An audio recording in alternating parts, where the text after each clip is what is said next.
Pickup होंगे ना, pickup है कि कोरियर है? अब कौन सा बचा हुआ? तो यहाँ पे बन रहे हैं केले के चिप्स। ऐसा बताया जाता है कि शरद पूर्णिमा को रात में चांद की रोशनी में खीर बना के रखी जाती है, क्योंकि रात में बरसता है अमृत। सबसे ऊपर रख दिया, पता चले बिल्ली आई, बिल्ली चट कर गई। अब यहाँ पर ये प्रीफेज नाम से फोल्डर है, इसको भी मैं ओपन कर लेता हूँ। और यहाँ पर जितनी फाइल है कंट्रोल ए दबाऊँगा, ये सब सेलेक्ट हो गई, उसके बाद डिलीट कर दूँगा। भैया गुड मॉर्निंग, स्वागत है आपका एक बार फिर से मेरे नए ब्लॉग में। सुबह के 8:35 हो चुके हैं और 8:40-45 पे उर्वशी की बस है स्कूल जाने के लिए। तो रेडी तो ये हो चुकी हैं, खैर बस नाश्ता बचा हुआ है, तो नाश्ता का मैं तैयार कर रहा हूँ।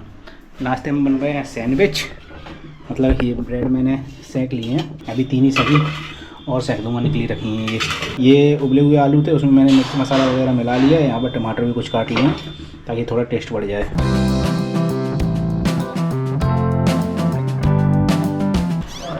टना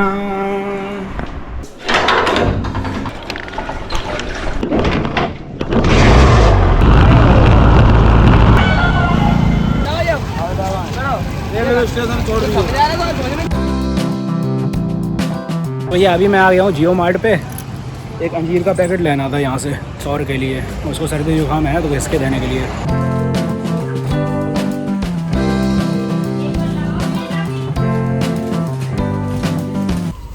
दिवाली का सामान रखा है। अंजीर नहीं, खजूर लेने आया था मैं, और खजूर यहाँ पर मुझे दिख नहीं रहे, नहीं मिले। चलो कटिंग कराते हैं जाके, बहुत बाल बड़े हो गए, गर्मी भी लगती रहती है। उसके बाद फिर जाएंगे घर। गोप्रो रखा है जिम में।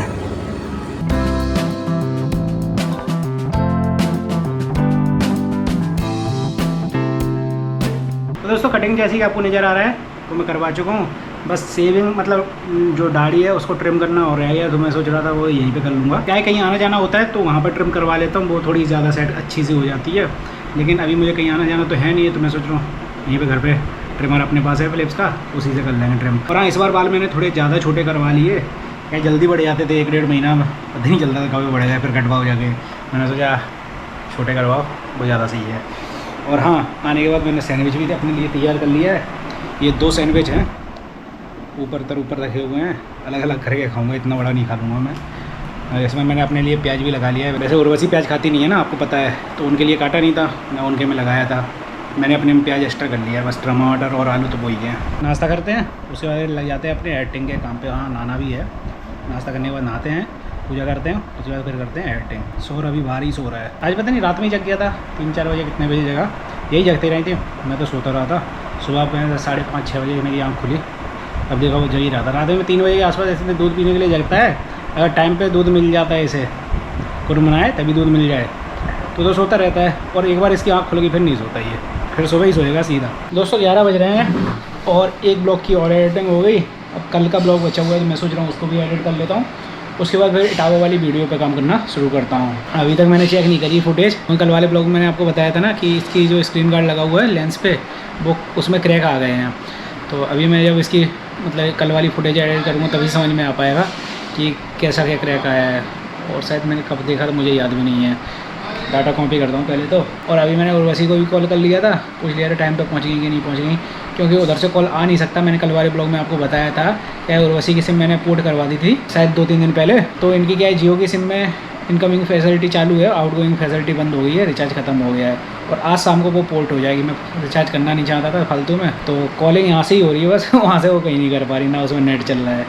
अभी अब आ जाएंगी, बस आज की बात थी, कल भी बात नहीं हो पाई। कल भी उनके में रिचार्ज वगैरह नहीं था, आज भी रिचार्ज नहीं था। बस आज शाम को 10-11 बजे के आसपास पोर्ट हो जाएगी उनकी सिम, फिर तो कोई दिक्कत नहीं, 1 महीने तक आराम चलने लगेगा। तो भैया लगभग 1 बजने वाले हैं दोपहर के, और मेरे जितने भी ब्लॉग पेंडिंग डले हुए थे सभी एडिट हो चुके हैं, बस आज का ब्लॉग बचा हुआ है।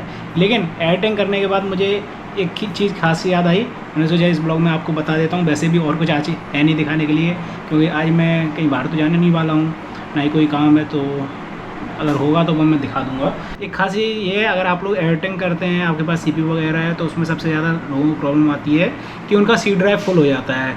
जैसे कि मेरा तो अभी मैं कुछ चीज़ें डिलीट कर चुका हूँ, मैं आपको बता दूँगा कहाँ कहाँ से डिलीट करता हूँ। जैसे कि यहाँ पर मेरा C ड्राइव है 671 GB का था, 128 GB बचा हुआ है स्पेस, और ये तो मतलब बचे हुए ड्राइव हैं, तो इनमें ज़्यादा कुछ फ़र्क पड़ता नहीं है, तो अपने ऊपर डिपेंड करता है। लेकिन सी ड्राइव में पता नहीं चलता कि किन फाइलों से ये भर रहा है। तो अभी आप देख सकते हैं 128 GB फ्री है। लेकिन मैं आपको एक चीज़ करके दिखाता हूँ। जैसे कि मैंने यहाँ पर एक फ़ोल्डर बना रखा है क्लीन नाम से।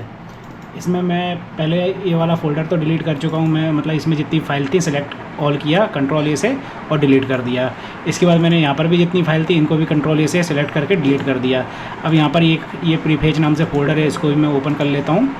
और यहाँ पर जितनी फाइल है कंट्रोल ए दबाऊँगा, ये सब सेलेक्ट हो गई। उसके बाद डिलीट कर दूँगा। अभी मैं सिर्फ डिलीट नहीं कर रहा क्योंकि मैंने सिर्फ डिलीट वाला ऑप्शन अपने कंप्यूटर में बंद कर रखा है। कई बार मैं गलती से सिर्फ डिलीट करके जो काम की फ़ाइल होती थी वो डिलीट कर देता था, इस वजह से मैंने उसको बंद ही कर दिया। अब इसके बाद और दूसरा फ़ोल्डर है टैम्प वाला, तो आपको पता ही होगा। कंट्रोल ए से मैं इसको करता हूँ डिलीट और ट्राई अगेन। क्या आ रहा है ये, ट्राई अगेन करो, स्किप करो, दूसरी फाइलें देखें। ये वाली डिलीट नहीं होंगी, रीस्टार्ट करना पड़ेगा बाद में। चलो छोड़ो, इनको बाद में कर लेंगे, वैसे भी ज़्यादा नहीं है।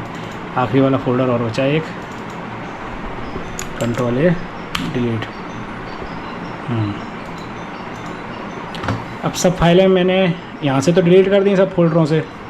ये मैं आगे बताऊँगा कैसे कैसे मैंने ये फ़ोल्डर बनाए हैं। हो जा। अब ये सब फाइल पहुँच गई रिसाइकिल बिन में। कितनी फाइलें मैं आपको दिखा देता हूँ।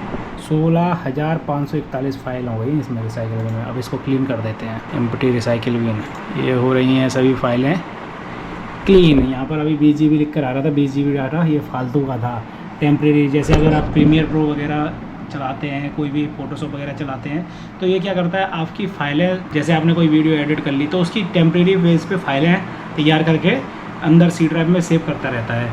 भले ही आपने को उन फाइलों की ज़रूरत नहीं है, वो फाइलें काम की नहीं होती हैं, बस आपने एक बार वीडियो एडिट कर ली, उसके बाद आप दूसरी वीडियो पे काम करने लगे, लेकिन वो फाइलें उधर ही सेव होती रहती हैं, तो उनको डिलीट करना थोड़ा ज़रूरी होता है। तो उसी के लिए मैंने बाहर डेस्कटॉप पर शॉर्टकट बना लिए, एक क्लीन नाम का फ़ोल्डर बनाया, उसके अंदर मैंने सभी शॉर्टकट वाले फ़ोल्डर डाल दिए। ये मैं आपको एक बार दिखा देता हूँ। माई कंप्यूटर ओपन करके 149 GB फ्री बचा हुआ है। अभी भी ये भरा हुआ है क्योंकि काफ़ी सारे इसमें सॉफ्टवेयर वगैरह मैंने इंस्टॉल कर रखे हैं, थोड़ा हैवी बना रखा था ना, इस वजह से। खैर फिर भी 20-25 GB तो खाली हो ही चुका है अपना डाटा, इतना काफ़ी होता है। अगर आपके पास 20-25 GB हो, सोच लो आप क्या क्या कर सकते हो उसमें। तो मैं आपको बता देता हूँ थोड़ा सा। ये क्लीन वाला फ़ोल्डर है, इसके अंदर मैंने मीडिया कैश नाम से एक ये फ़ोल्डर फाइल निकाल रखा है। इसका मैं लोकेशन दिखा देता हूँ आपको। अगर आप प्रीमियर प्रो यूज़ करते हो, एडोब प्रीमियर प्रो, तो सी ड्राइव के अंदर एक यूज़र वाला फ़ोल्डर रहता है। अगर वो हिडन हो तो आप क्या कर सकते हैं, उसको देख सकते हैं। मैं यहाँ पर ओपन करके दिखा देता हूँ साइड में, ओपन इन न्यू फ़ोल्डर, और इसको मैं यहाँ पर खोल लेता हूँ। तो सी ड्राइव के अंदर यूज़र वाला एक फ़ोल्डर रहता है। कहाँ है यूज़र वाला, ये रहा फ़ोल्डर। इसके अंदर एक लोकेशन आती है आपके कंप्यूटर के नाम की, जिस नाम से आपका कंप्यूटर होगा। जैसे कि मेरा नाम कंप्यूटर सौर के नाम से है, तो मैं इसको ओपन करूँगा। इसके बाद app data roaming adobe common app data, ये हिडन है, तो इसको आपको हिडन फाइल अनेबल करना पड़ेगा। ऊपर सेटिंग से ये ऑप्शंस में आ जाता है, यहाँ पर व्यू पर क्लिक करके शो हिडन फाइल्स वाले ऑप्शन पर आपको क्लिक कर देना है। तो ऐप डाटा वाला ये फोल्डर आएगा, इसके अंदर रोमिंग, फिर इसके अंदर आता है, कौन सा आता है, कॉमन करके कुछ था, एडोब वाले फोल्डर के अंदर कॉमन आएगा एक, ये रहा। इसके अंदर मीडिया कैश वाला फोल्डर होगा, इसके अंदर से आपको फाइलें डिलीट करनी है। ये रहा मीडिया कैश, इसके अंदर जितनी फाइलें हैं वो आपको डिलीट कर देनी है। इसी तरीके से एक और फोल्डर है मीडिया कैश फाइल्स के नाम से, ये रहा इसके नीचे, इसमें से भी आपको सब फाइलें डिलीट कर देनी है। एक प्रीफैच के नाम से आता है। प्रीफैच वाला तो बिल्कुल सिंपल सा होता है, आपको कंट्रोल विंडो R दबाना है, रन विंडो ओपन हो जाएगी नीचे। इसके अंदर आपको टाइप कर देना है प्रीफैच, PREFETCH, और एंटर दबाओगे, ये फोल्डर ओपन हो जाएगा। इसके अंदर जितनी फाइलें आपको डिलीट कर देनी है। इसी तरीके से विंडो R आपको दबाना है, फिर से रन विंडो ओपन हो जाएगी। इसके अंदर TEMP लिखना है और एंटर करके इसके अंदर जितनी फाइलें हो वो भी आपको डिलीट कर देना है। इसके बाद 5वें स्टेप पर आपको क्या करना है, फिर से विंडो R दबाना है, फिर से TEMP लिखना है, लेकिन इस बार आपको लास्ट में परसेंटेज लगाना है और स्टार्टिंग में भी परसेंटेज लगा देना है। ये आप देख सकते हैं, दोनों में परसेंटेज लगा दिया। इसके बाद इसको एंटर दबाकर जितनी फाइलें आपको यहाँ पर दिखाई दें इन सबको भी आपको डिलीट कर देना है। अगर कुछ फाइलें डिलीट करने में प्रॉब्लम आई, जैसे कि अभी मुझे आ रही थी, तो एक बार सिस्टम को रीस्टार्ट करके आप डिलीट करने की कोशिश करेंगे तो हो जाएंगी। तो मुझे पता है अगर आप पहली बार कर रहे हैं, जब से आपने विंडो इंस्टॉल करवाया उसके बाद से आप मतलब काफ़ी टाइम बाद कर रहे हैं इस चीज़ को, तो 100 GB तक डाटा इसमें स्टोर होता है, वो खाली हो जाता है। मतलब समझ जाइए आप, स्पेस सबसे ज़्यादा तो इससे भर जाता है अगर आप एडोब प्रीमियर प्रो वगैरह, एडोब फोटोशॉप वगैरह यूज करते हैं। मुझे लग रहा था ये जानकारी अगर आप एडिटिंग वगैरह करते हैं, यूट्यूब पे काम करते हैं, तो आप लोगों को काम की है। इस वजह से मैंने बता दी। इसी तरीके से अगर आप फिल्मोरा वगैरह यूज़ कर रहे हैं, कुछ दूसरा कंप्यूटर मतलब एडिटिंग वाला प्रोग्राम सॉफ्टवेयर वगैरह यूज़ कर रहे हैं, तो उसके भी टेम्प्रेरी फाइल्स वगैरह बन जाती हैं, वो आपको ढूंढना पड़ेगा। यूट्यूब पर वीडियोस वगैरह आपको मिल जाएंगी। 1 बजने वाला है, अब मैं उर्वशी से बात कर लेता हूँ। क्या है, उनके नंबर पर कॉल यहीं से लगेगी, वो उधर से कर नहीं पाएंगी, तो एक बार पूछ लेता हूँ कितने की आवाज़ें निकलेंगी। वैसे उन्होंने बोला था 1 बजे से पहले एक बार लगा लेना कॉल। तो ये 10 मिनट में मैं नहा के रेडी भी हो चुका हूँ।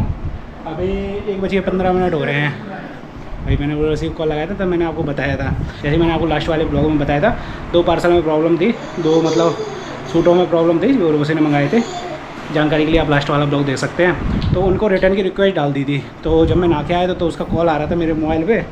मैंने तुरंत उसको अटेंड किया और वो बोला कि भैया मैं बाहर ही आ रहा हूँ 5 मिनट में, 5 मिनट भी नहीं लगेंगे। जो पार्सल रिटर्न वाला है कुरियर, कौन सा, एक तो ये वाला था, ये वाला है अभी जो जिसकी रिक्वेस्ट डली है, शायद देखना पड़ेगा कौन सा है, वो दे दीजिए हमें। पूछ लूँ कौन सा वाला रिटर्न करना, मुझे पता ही नहीं है इन दोनों में से। एक ही लेने के लिए आया अभी। कॉल तो उठानी इनका। फिर मैंने अपने मोबाइल में लॉगिन की एंड मेरे नंबर से ही डिलीवर हो रहे हैं ना। एक प्रॉब्लम और आ रही है कि दोनों में ही दुपट्टा लिखा हुआ है, क्या नाम उल्टे सीधे डाल देते हैं मीशो पे। मुझे लग रहा है यही वाला शायद रिटर्न जा रहा होगा जिसकी कल डिलीवरी हुई थी, और ये पुराना वाला है। इसका तो अभी कुछ दिखाई नहीं रहा, 1 सेकंड में देख लूँ एक बार फिर से। और एक और मैंने कौन सा और रिटर्न किया था, रिटर्न ही नहीं। पिकअप होंगे ना, पिकअप है कि कोरियर है? अब कौन सा बचा हुआ, हमें लगा था सब आए गए। अभी यार फ़ोन आया था पिकअप है आपके 2 क्या रिटर्न के लिए। ये लगा खड़ा हो, पीछे आ रहा हूँ। 6863 2 है कि एक है? कौन सा है, क्या लिख के आ रहा है? कुर्ती वाला है, दोनों ही कुर्तियाँ हैं। ब्लैक वाली है। उस टाइम मैंने आपको बताया था ना कि पिकअप के लिए वो कोरियर वाला आ रहा है, तो मैं इंतज़ार कर रहा था उसके यहाँ डिलीवर करने के लिए। एक कोरियर आया। अब वो मम्मी ने ऑर्डर किया था, मुझे पता नहीं था कि उन्होंने साड़ी मंगाई है, तो मैं OTP अपने में ढूंढने में लगा। बाद में उसने कॉल वाला सिस्टम किया, कौन जिस नंबर पर OTP भेजनी है उसको कॉल आया, और कॉल में OTP बताया, तब पता चला वो फ़ोन कोई दूसरा बज रहा है। फिर वो ऑर्डर लेके मम्मी को दे दिया और उसी टाइम पिकअप वाला भी आ गया था। पहले मुझे लगा था कि शायद दोनों ही पिकअप आज ही चले जाएंगे, लेकिन वो बोला कि एक ही है की रिक्वेस्ट अभी हमारे में दिखा रही है, जब दूसरे की आएगी तब हम दूसरा लेके जाएंगे। तो ये जो पीले कलर की कुर्ती थी जिसका प्रिंट लग रहा था ये छूट जाएगा, तो ये वाली वापस जाएगी, लेकिन अभी इसका आया नहीं है। जब इनका पिकअप लेने के लिए आएगा तब इसको वापस करेंगे। और उर्वशी को मिल गई है दिल्ली वाली एक बस, वहाँ से बात हो रही थी उसी टाइम, तो वो निकल आई। लगभग आधा घंटा मतलब पहुँचा देती दिल्ली वाली बस यहाँ पर। उर्वशी से बात हो गई, 8 बजे से बस निकल आई है, और अभी रूम में आके बैठा था। लेकिन मैं निकल रहा हूँ उर्वशी को लेने के लिए। ये दौड़ता हुआ आ गया, दौड़ता हुआ चला आया।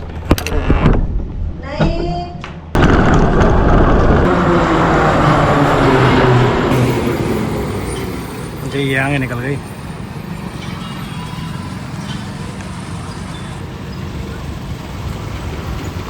तो ये खाना ले आए, आओ। तो ये दोपहर के 4 बज रहे हैं। एक पार्सल सुबह के टाइम चला गया था, एक अभी पिकअप आया है। तो ये अभी शाम के 7 बज रहे हैं, और जैसे कि आप मेरे पीछे देख सकते हैं उर्वशी कुछ बना रही हैं। तो यहाँ पे बन रहे हैं केले के चिप्स, और यहाँ पर मैंने आलू भी काट दिए, इससे भी चिप्स बन जाएंगे। जैसे उस दिन मैंने ब्लॉग में दिखाया था ना, क्या बनाया था, कुछ बनाया था उपमा। हाँ, उपमा के ऊपर डाले थे। इसका पानी निकाल दो। आलू वाले बनना शुरू हो गए। अब तेल में नमक डाल दो उसमें, कम होगा। मार्केट से कितने कम अच्छे हैं, बढ़िया। मार्क्स कितनी मिलेगी हमें? 10 out of 10। दोस्तों जैसे ही आपको घड़ी में टाइम नज़र आ रहा है, रात के 10:30 यानी कि 10:30 हो रहे हैं, और यहाँ पर चल रही है कल की तैयारी। ये उर्वशी ने यहाँ पर खीर तैयार कर ली है, मतलब यहाँ पर नहीं, रसोई में तैयार कर ली थी, लेकिन अभी यहाँ पर ड्राई फ्रूट्स वगैरह मिलाने का काम चल रहा है। जैसे कि मखाने इसमें डाल दिए हैं, साथ में ये बादाम वगैरह कट रहे हैं, और काजू वगैरह डाले जाएंगे। मतलब जो जो ड्राई फ्रूट्स घर में अवेलेबल होंगे वो सभी इसमें डाले जाएंगे। क्या है, कल है शरद पूर्णिमा, और ऐसा बताया जाता है कि शरद पूर्णिमा को रात में चांद की रोशनी में खीर बना के रखी जाती है, क्योंकि रात में बरसता है अमृत। तो उसी की तैयारी ये चल रही है। ले आई इलायची। दोस्तों अभी रात के 11 बज रहे हैं, और सौर को सुला दिया है। वैसे हम लोग दवाई पिला रहे थे, एक ही दवाई पिला पाई जो डेली दे रहे हैं, लीवोसिट्राजिन, यही है ना। हाँ, वैसे ये डेली दे रहे हैं। आज पता नहीं किसने पलटी कर दी, फिर इसको और दे देंगे अभी थोड़ी देर में सोते में। क्या है, इसको सिर्फ 3 बूंद देनी है, तो वो तो अपन दूध पीते पीते ही दे देते हैं साथ में। और हाँ, ये खीर रखी हुई है, रखने नहीं जा पाया अभी मैं, इसको रख ही आता हूँ। सबसे ऊपर नहीं जाऊँगा, बस ये ऊपर वाला जाल है बीच वाला, यहीं पे रख देंगे। सबसे ऊपर रख दिया, पता चले बिल्ली आई, बिल्ली चट कर गई। गेट लगा लियो बाहर का, क्या कह रहा हूँ, गेट लगा लियो, खीर रखी है नहीं बिल्ली खा जाए, अभी लगा लो।